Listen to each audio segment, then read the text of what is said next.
Kenya Afrika.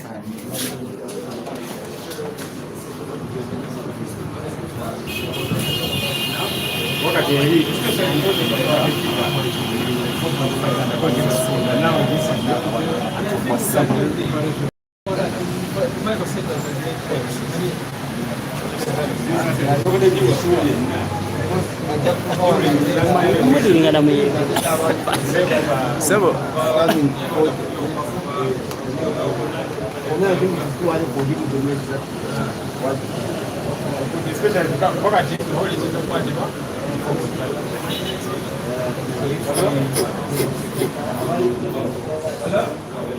Baada ya kuja kwa mazungumzo ya timu chekela n'abasubite bale kiwa myaka 15 ngo tubale kunganya president ye n'abagenze naye so webyo naye kiriwo nyikwenda bina bye tukweka ensonga enkulu isinga obukulu tubele bina bye tukweka bina bye tukola mu lujjudde so kaja passport ye balagenze naye anakatala kujua wekaje wekale just charge yako yetaliyo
kudenga tokwata masimu sima badde ekyanza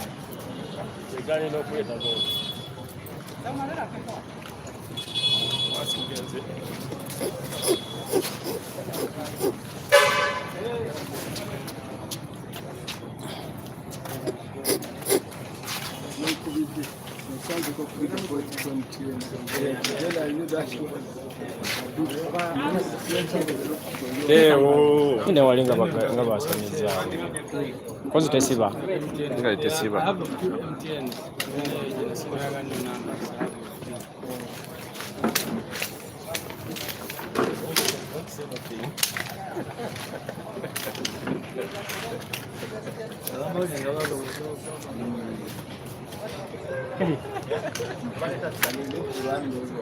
eh?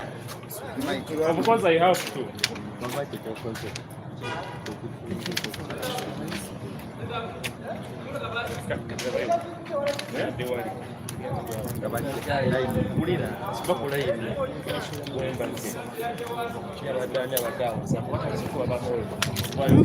Ankubye.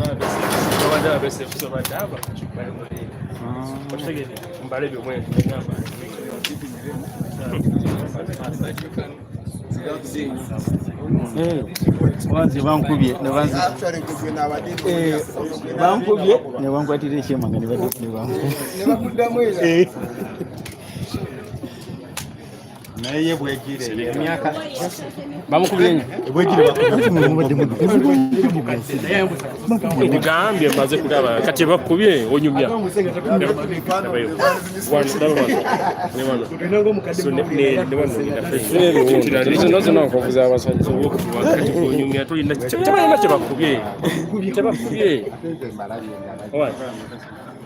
tebakubye fenga tukubiddwa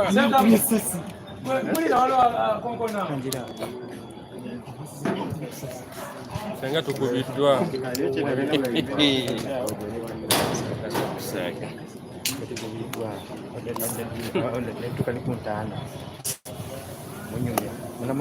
kuba ngenda okudda engulu ndi mu ddwaliro Uganda wano baddeyo badduka emisinde nze waiswanvaako nze nvaako nze enkovu zenina bwe tozirina tondaba kuwaisa muliraana bato kubuulira olina kyomanyi Story gyanyumya binagimenya tulina story yonna kalinawo ddala omufuna oyogera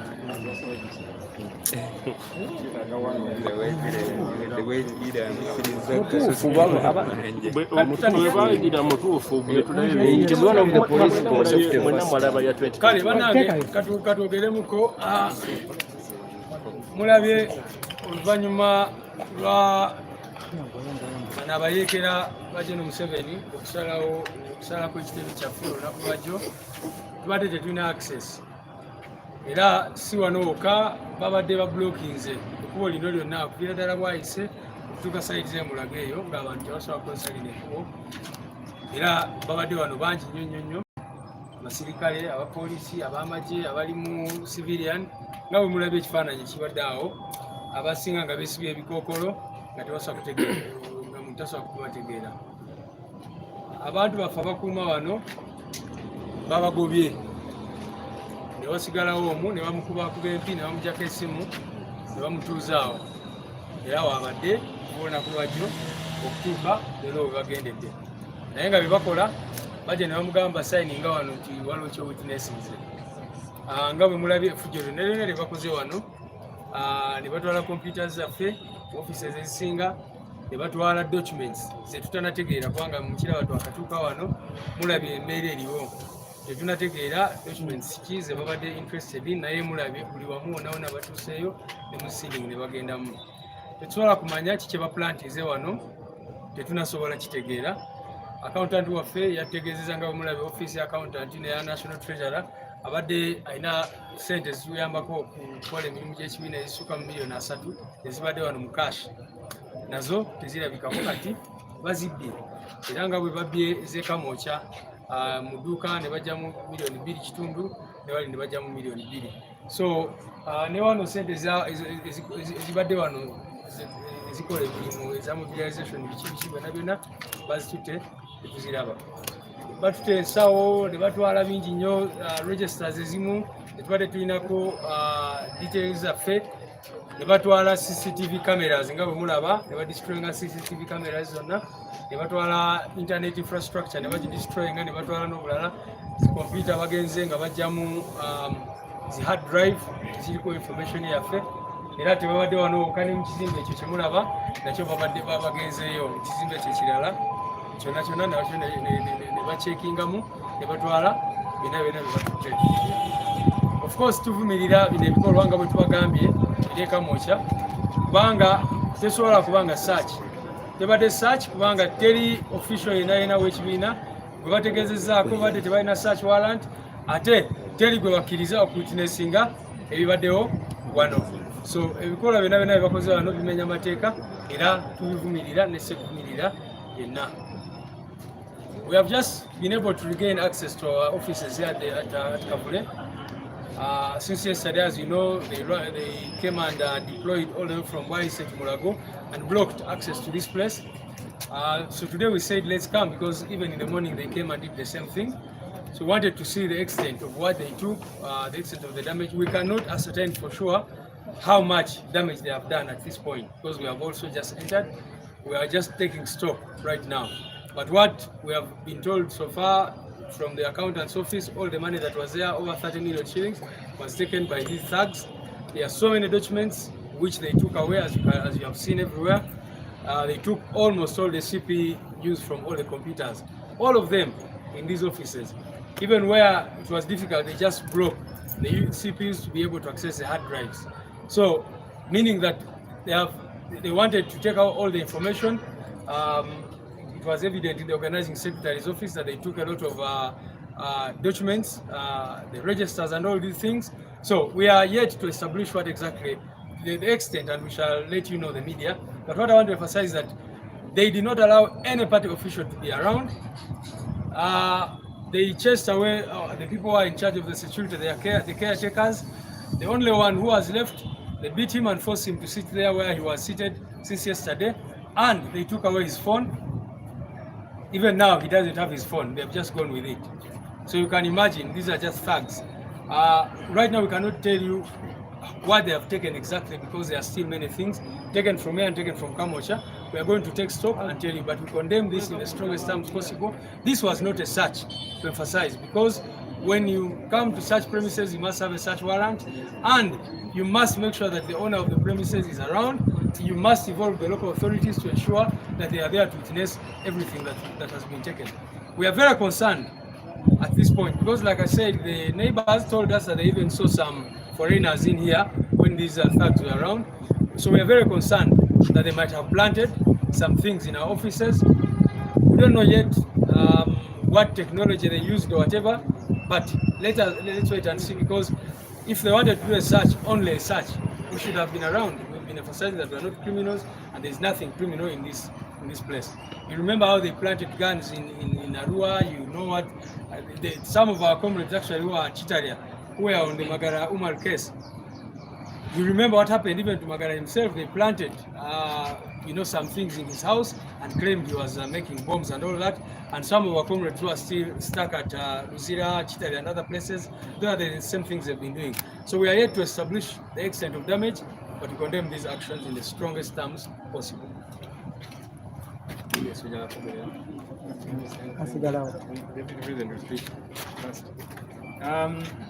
ebisinga byali tubyogedde nga tuli ku kitebe kyaffe ku kitebe ky'essomero lyaffe ekamwokya, era netugamba katujje ne wano ekavule, naye olwokubanga abantu bano kyebakola kyamenyibwa amateeka, mulabye tutuusa awo era nga tebaagala tuyingire, ne bakuba bannamawulire abamu emiggo, babadde n'ebiwaya, ne bakuba bannamawulire. Kakati bw'obanga kyokola kiri mumateeka, munnamawulire okuba waaki? Ffe bannyini kifo nga lwaki toyagala tuwakiseesinge? Naye of course tulemeddeko, tubagamba bantu mmwe, kino kitebe kyaffe, ffe abakivunaanyizibwako, era twagala kuyingira biki bye mukola. Ne bamala ne bafuluma, bangi babadde mu ngoye ezaleeya, n'abalala babaddewo, tetumanyi biki babadde bakola wano, baplantinga oba bateeka mu bya spying oba biki. Of course ne baba nti bateekawo ebintu ebyokubega, tebalina kye babega wano, tewali kya bumenyi bw'amateeka kye tukola wano. Buli kye tukola wano kya politics, era nga gavumenti twagala kugikyusa mu mateeka. Naye tukyagezaako kutegeera oba bya bulabe ki ebirala bye bataddewo, tujja kubinoonyerezaako tubategeeze. Naye kino kitwongera buvumu, kiba kiraga nti kye tuliko kye kituufu. Otherwise baali badde tebatukolako lino fujjo, naye olwokubanga oba oliawo akazito bakawulira lye fujjo lye bali mukola n'oludde kitebe nd'omenyamenya kugamba ng'olaba just bazze kukola fujjo kulaga nti kaakati katumenyemenye banaakolawo ki, kubanga mulabye damage, extent of the damage yonna tujakola stock taking tubabuulire. Naye ekisinga byonna kino kivaamu n'obuvumu obusinga bwe tubadde nabo. As we most of really what we had to say, we did say at the School of Leadership at Kamwokya. But as I told you, we insisted we were going to come here at Kavule and see what's happening.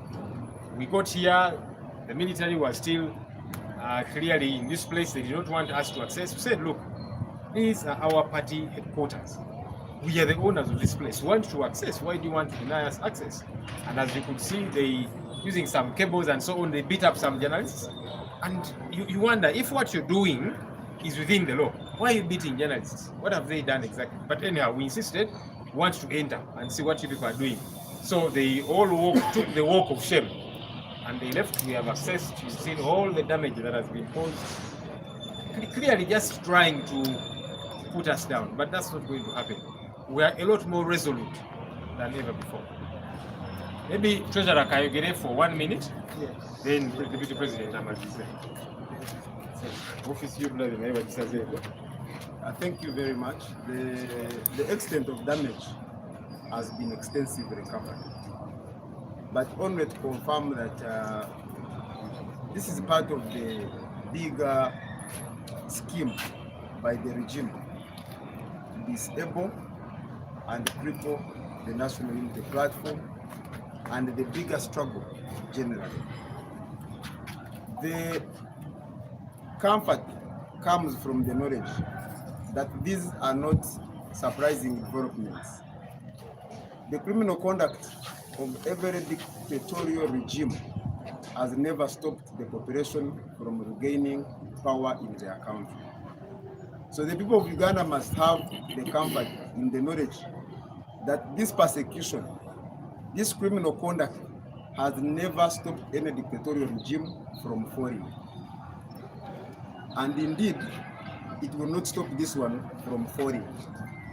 Their plan is to intimidate, to harass, discredit, and weaken the people's struggle. But I can assure them that that is an effort in vain. Because what motivates us to fight is not because we don't know that there are such dangers, but that what we are fighting for is bigger than the risk that we face and the organization faces. So we shall fight on. When we started, we did not have all these things they are trying to destroy. Maybe they are also operating from a point of being jealous and envious that in 4 years we have done what they have failed to do in the last 4 decades, and yet we are not even in power. But we want to assure them that even if they come and bomb down the building, we shall rebuild it again. Because we know the cause we are on, and it's bigger than the risks that we face.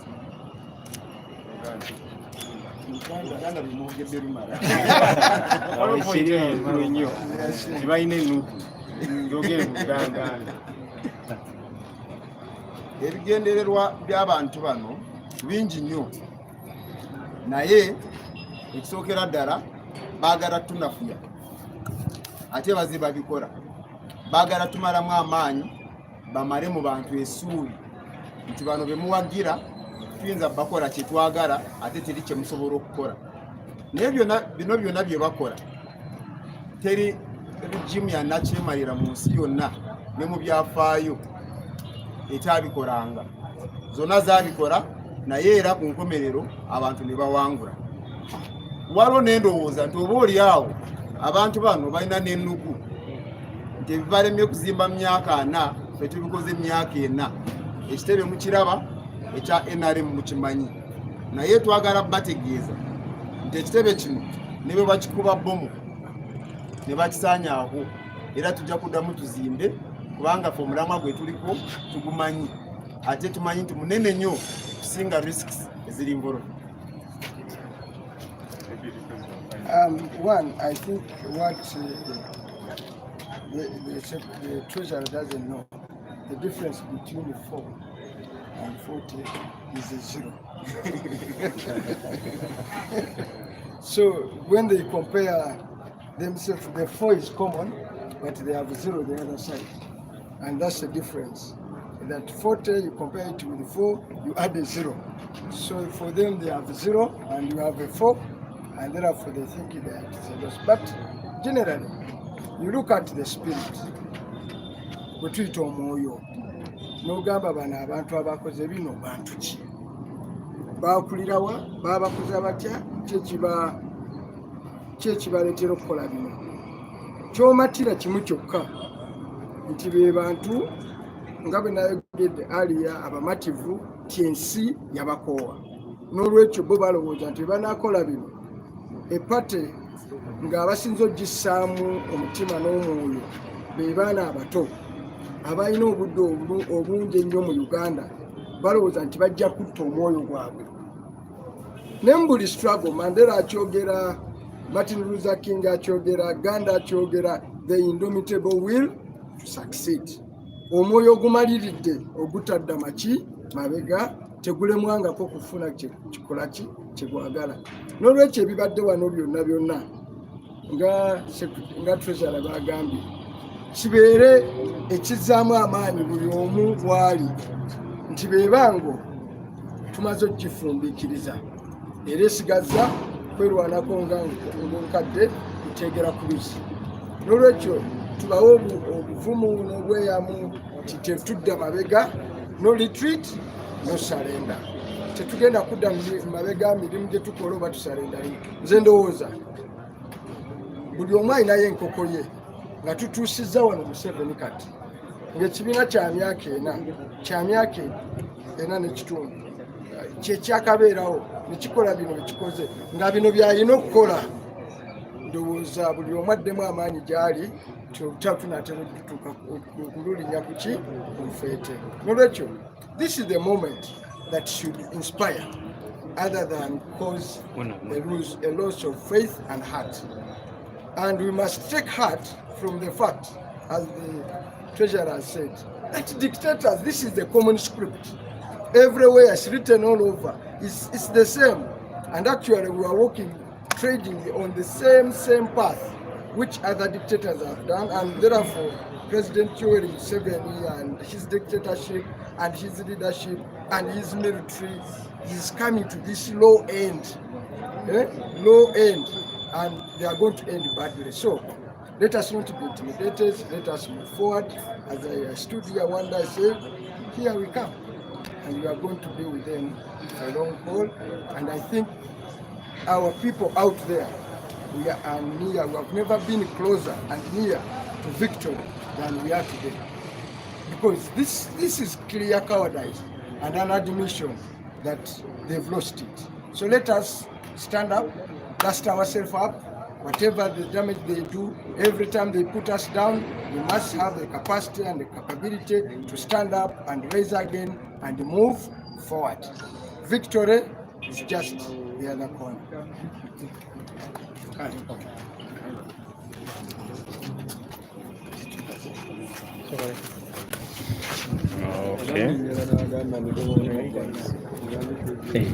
Luli twavuddeko obusajja wadde butugoba misinde naye tusaba tukome wano.